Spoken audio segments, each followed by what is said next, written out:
అందరికీ నమస్కారం. ఈరోజు 99 టీవీ చిత్రసీమ కార్యక్రమంలో మనం సూపర్ హిట్ సాంగ్స్ అనేటటువంటి ఒక కాన్సెప్ట్లో మనం నేను చాలా సాంగ్స్ చేశాను. అందరూ కూడా వాటిని ఆదరించారు, బాగానే ఉన్నాయన్నారు. ఇందులో చిత్రసీమలో కాన్సెప్ట్ ఏమిటంటే సినిమా తర్వాత సాంగ్ తర్వాత సాంగు రాసినటువంటి రచయిత, తర్వాత సంగీత దర్శకుడు ఆ పాటకు ఏ రకమైనటువంటి సంగీతాన్ని సమకూర్చాడు అనేది, దాని తర్వాత రాగం కూడా ఉంటుంది. ఇలా ఒకటి స్టెప్ బై స్టెప్గా ఈ దీంట్లో చోటు చేసుకుంటాయి. అయితే మనకి ఈరోజు మంచి సినిమా దొరికింది, మంచి పాట. అదేమిటంటే హాస్య నటుడు పద్మనాభం గారు ఈ సినిమా నిర్మించారు, ఆయనే నిర్మాత. సినిమా పేరు దేవత సినిమాలో ఒక మంచి సాంగు ఇప్పుడు నేను విశ్లేషణ చేయబోతున్నాను. ఈ సినిమాలో ఇది చాలా సెన్సేషన్ సినిమా అన్నమాట, చాలా విజయం సాధించిన సినిమా ఇది. ఇందులో మామూలుగా అయితే కోదండపాణి గారు దీనికి అద్భుతమైనటువంటి సంగీతం ఇచ్చారు. సినిమా పేరు చెప్పాను కదా, దేవత, కోదండపాణి గారు సంగీతం. అలాగే దీనికి ఒక పాట రచనలో ఒక చిన్న చేంజ్ కనిపించింది అనమాట. అదేంటంటే పల్లవి వేటూరు వారు రాశారు, వీటూరు గారు రాశారు. వీటూరు అనే రచయిత అప్పుడు చాలా ఫేమస్ అయిన, అది అందరికీ కూడా అంటే ఇప్పటి తరానికి బహుశా తెలియకపోవచ్చు. అలాగా వీటూరు గారు రాశారు. అయితే ఆయన పల్లవి రాసిన తర్వాత ఎందుకనో ఆయన చరణాలు రాయలేదు. ఆ పూర్తి వివరాలు, పూర్తి కారణాలు మనకు తెలియలేదు. ఆ తర్వాత లేట్ అవుతుందని చెప్పి సాంగ్స్ని, చరణాలన్నీ కూడా మహాకవి అయినటువంటి శ్రీశ్రీ గారి చేత రాయించారనమాట. అయితే దీన్ని పాడిన వారు ఘంటసాల మాస్టర్ పాడారు. అయితే ఇది ఆభేరి రాగంలో చేశారు ఈ పాట. ఆభేరి రాగంలో చేశారు ఈ పాటని. అంచేత మనం ఏంటంటే ఈ పాట విషయం గురించి చాలా ఆ రోజుల్లో అసలు నిజం చెప్పాలంటే ఈ పాట మీరే చూదురు కానీ, మీకు వినిపిస్తాను, కొంచెం వినిపించిన తర్వాత చూదురు కానీ. ఘంటసాల మాస్టారు ఆలపించిన లేదా సంగీతం సమకూర్చినటువంటి వేదనాభరితమైనటువంటి, చాలా వేదనతో పాడతారనమాట.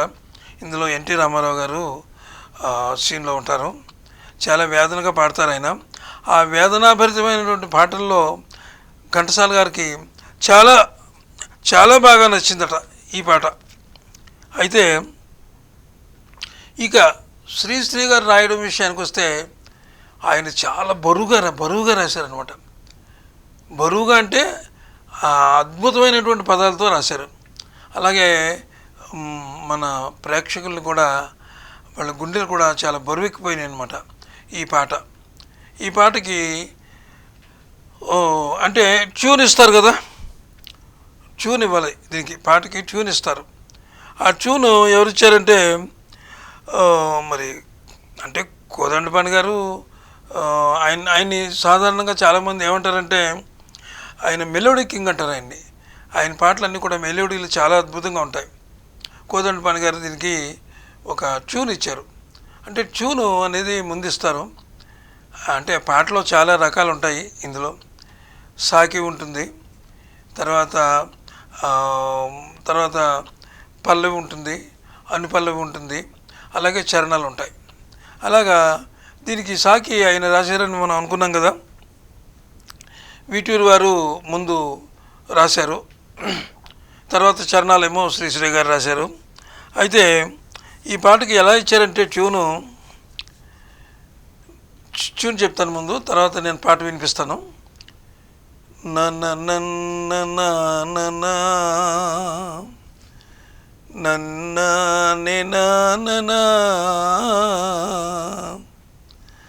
నన్న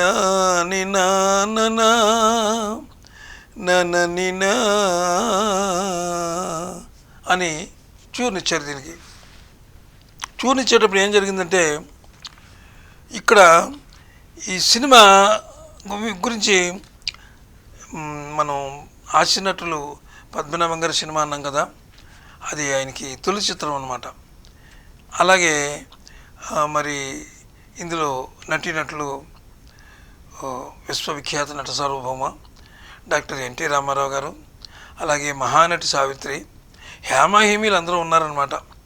ఈ ట్యూన్కి పాట ఎలా రాయాలి అనేటటువంటి ఒక, అంటే మహాకవి అయినటువంటి శ్రీశ్రీ గారికి రాయడం పెద్ద లెక్కేమీ కాదు. ఇంత గొప్ప సినిమాకి, ఇంతమంది హేమాహేమీలు ఉన్న సినిమాకి ఈ పాట ఎలా రాయాలి అనేటటువంటి ఒక ఆలోచనలు అయిన మంచి పదాలు ఇందులో అమర్చారు. ఆ పదాలు చూడండి, నేను పాట వినిపిస్తాను. అయితే నేను సింగర్ని ఏం కాదు, సాధారణంగా సంగీత దర్శకుడు కాదు, నేను ఏదో ఒక రచయిత మాత్రమే. అంచేత ఎక్కడైనా ఈ పాట పాడేటప్పుడు మీకు శృతి, లయ, అలాగే గమకాలు ఎక్కడైనా తప్పుకుంటే నన్ను అన్యదా భావించవద్దు. పాట పాడి వినిపిస్తాను మీకు. ఆ పాట ఏమిటంటే,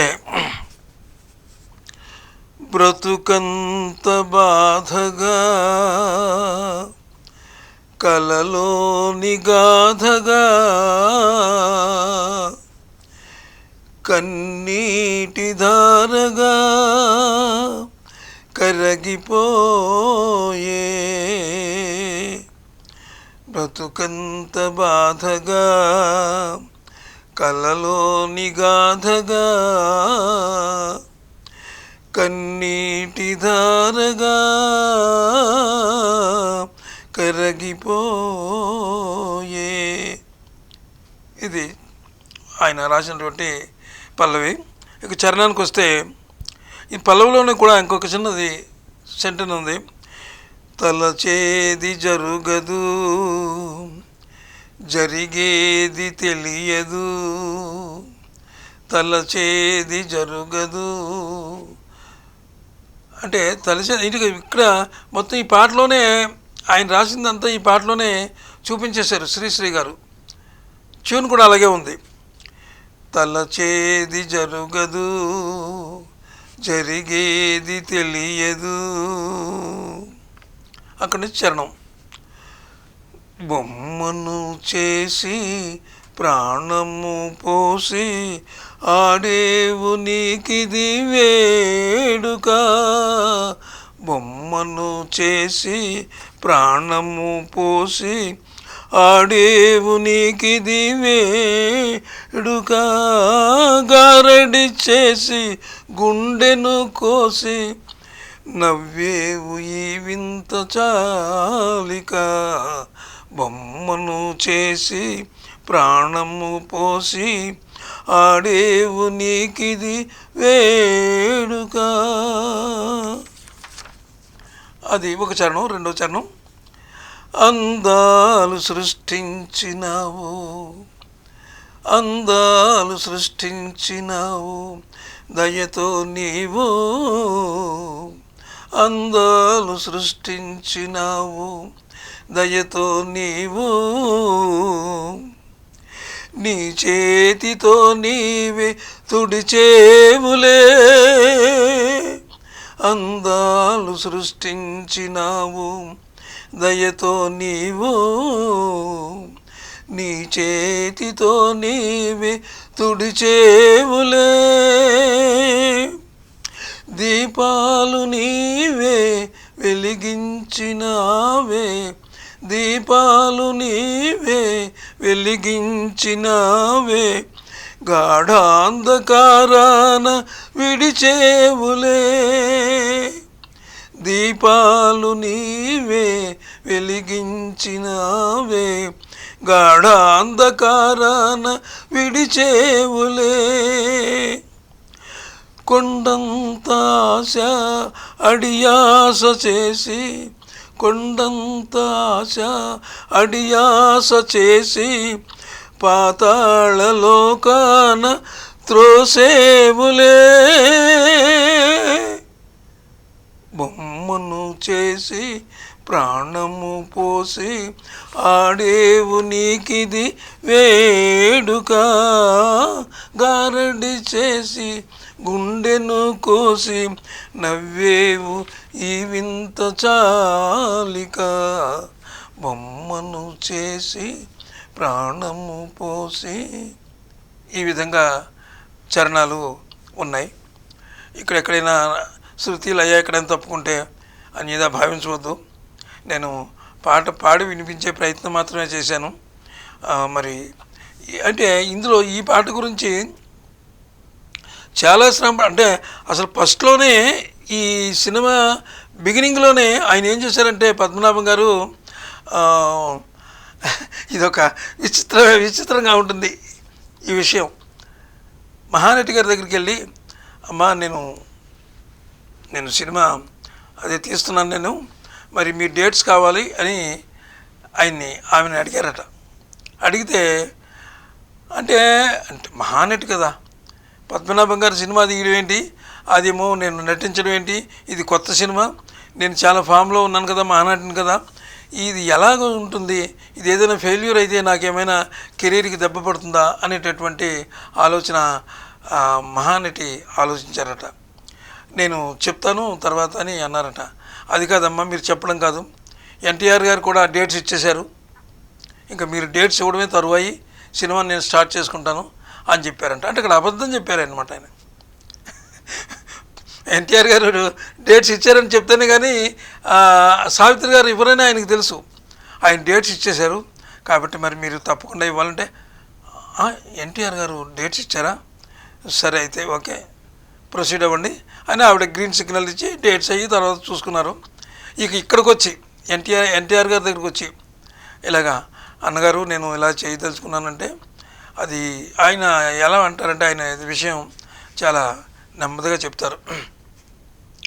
బ్రదర్, నువ్వు నిర్మాతగా మారడం నాకు సంతోషమే, అయినా మరి ఫైనాన్షియల్గా అన్నీ చూసుకుని చాలా జాగ్రత్తగా వెళ్ళు. ₹1,00,000 అనుకున్న దానికి 4 లక్షలు అవుద్ది, అది కాస్ట్, అది నువ్వు చూసుకుని చాలా జాగ్రత్తగా చేయాలి. నువ్వు నీకు ఇవ్వడానికి నాకేమీ అభ్యంతరం లేదు అని అంటే అప్పుడు చెప్పాడంట. సావిత్రి గారు కూడా డేట్స్ ఇచ్చేశారు, మరి మీరు ఇస్తే నేను సినిమా చేసుకుంటానని ఆయన బ్రతిమాలితే, సావిత్రి గారు ఎప్పుడైతే డేట్స్ ఇచ్చేశారన్నారో ఎన్టీఆర్ కూడా డేట్స్ ఇచ్చేశారు. ఇచ్చేసిన తర్వాత ఈ సినిమా స్టార్ట్ అయింది. ఆ విధంగా ఫస్ట్లో ఆ విధంగా చేసిన తర్వాత ఇది ఇలా జరిగింది. ఇక సినిమా చూసుకోవాలి, అద్భుతం అన్నమాట. ఆ రోజుల్లో నిజంగా ప్రేక్షకులు ఎంత గొప్పగా కనెక్ట్ అయ్యారంటే ప్రతి షో కూడా హౌస్ఫుల్లే, అంత గొప్ప సినిమా ఇది.